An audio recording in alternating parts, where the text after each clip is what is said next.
Good afternoon. It is President's Day, Monday, February 19th, folks. This is the DJ here, DJ Wonder Chrissy, coming at you guys again. And let's put a little humor on this today. Let's see what we got here for you. Love that music. Okay, you ready? Are you ready? Shit. Yeah. Here it comes. Okay, I'm ready. There you go. A little humor there. How about a little more? I think you guys like that so much. We'll give you a little bit more today. Oh, maybe not. Let's see.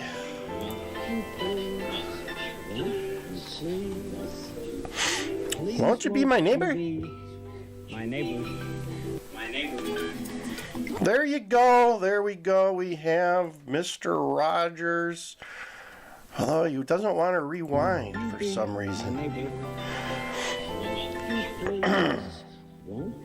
Great song to start the day, though. Please won't you be my neighbor? There you go. Little Mr. Rogers to start your day. I am DJ Wonder Chrissy. This is Migrant Mayhem. This is Land Cruiser Midwest. I'm going to play one video and then we're going to talk about the economy because everyone's saying the economy is so great. It's not. The economy is not right.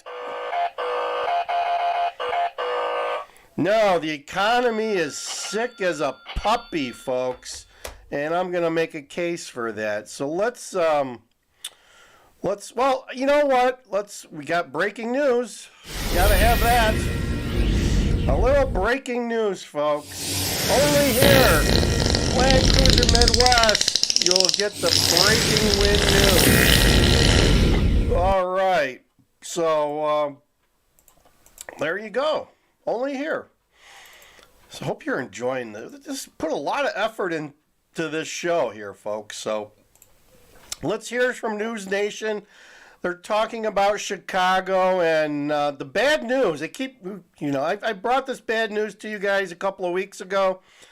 No matter how you slice it and dice it, there's bad news in Chicago and bad news for the migrants all across the nation.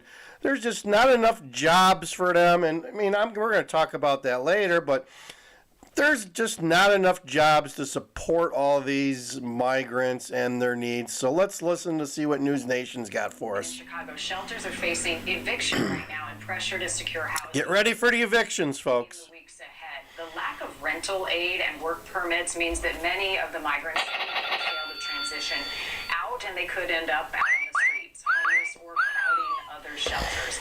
Alderman of the 15th Ward of Chicago, Raymond Lopez, is with us this morning. Raymond's a straight shooter. He's great to listen to. In your ward. Well, my ward, good morning, has one of the shelters that migrants are living in. We have 400, even though the city promised to only put about 200 in there. And we've already passed the 6-month mark with no end in sight. To be perfectly clear, the Johnson administration does not have a plan moving forward because they don't know how many more migrants are going to show up, and they don't know what to, quite frankly, do with the migrants that they have already. And with the state refusing to put more money into assisting in this process. Wow, that is straight shooting. Straight shooting. He comes out blazing with all barrels. Let's listen to that again. 6-month mark with no end in sight. To be perfectly clear, the Johnson administration does not have a plan moving forward because they don't know how many more migrants are going to show up, and they don't know what to, quite frankly, do with the migrants that they have already. And with the state refusing to put more money into assisting in this problem, with the federal government failing to meet the moment and to meet its obligation to take care of those who it's granted temporary asylum status to for the next 8 years. Chicago taxpayers are feeling the pinch. We're seeing it as our public buildings are taken from us our residents and being put to use for housing for migrants. And I think that the frustration is going to reach a boiling point this year, particularly as the Democratic National Convention comes to highlight all the great policy of the Democratic Party, which I belong to, while simultaneously trying to ignore the problem that they've created with a broken immigration system. We're seeing it on the streets of Chicago. I was talking to a member of my team that we're seeing families, moms with little kids on the streets, unlike anything we've seen even through these cold winter months in Chicago. As you talk to the migrants who have arrived in your community, Alderman, what are they telling you about why they came to the U.S., their expectations compared to what they are now facing? Well, overwhelmingly, a majority of the individuals that came through our borders want to work. They wanted something better. And, you know, I still love the fact that we are the country that everyone aspires to get to. But we have to remember something, that they are basically manipulating the asylum process at the behest of President Biden and Secretary Mayorkas, leapfrog. Manipulation. We'll talk about that in the job numbers at some point, too. A lot of manipulation going on in this economy to make it sound like it's okay when it's not. Over all of those millions of individuals who came here for the very same reason, and are expecting some sort of support, and they're not getting it. They're seeing the harsh realities of what it's like to be in America without any kind of support when you come straight off the boat, as the saying goes. You know, they don't know what to do at this point because they are trying to figure out how to make ends meet. There are a majority of them who just, like I said, want to work. They're not necessarily looking for assistance, and they are being handcuffed because if they try to use some sort of, you know, illegal. You know how the old saying goes, I'm looking for a job but not necessarily for work? That's the migrants. They're looking for a job but not necessarily work. Papers or what have you to gain work, they're going to jeopardize their asylum claim and then be deported because of that. So I think Congress really needs to step in and decide, one, how they're going to address the fact that you have people here on meritless asylum who are going to want to stay, as well as recognize that you still have millions more here who've been waiting for a pathway, waiting for legalization, like our DACA, who've been completely ignored and forgotten by both parties.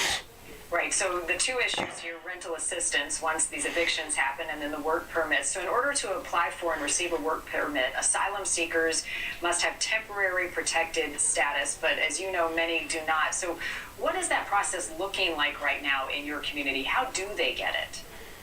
Well, right now there is a mixture of not-for-profit and city agencies working together, trying to submit the applications. I think we have had about 1,000 people apply out of the 34,000 people that have.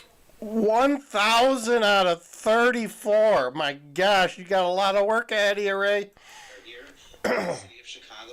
It is a slow and arduous process, and again, it relies on people willingly coming forward to participate in that process.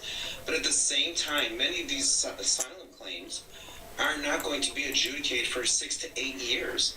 And what are these individuals going to do in the meantime? The temporary stay. Live off the taxpayer, beg, steal, and more beg and steal. That's not a long-term solution. The only way that we can actually find resolution to this is to adjudicate these asylum claims quickly and expediently within a 6-month time frame, not a 6-year time frame. Because if they are found to be without merit, if they are found not qualifying for asylum, then they're going to be deported. And in 6 to 8 years from now, are they going to willingly come back to self-deport, as the saying goes, when they are told that they don't have grounds to stay?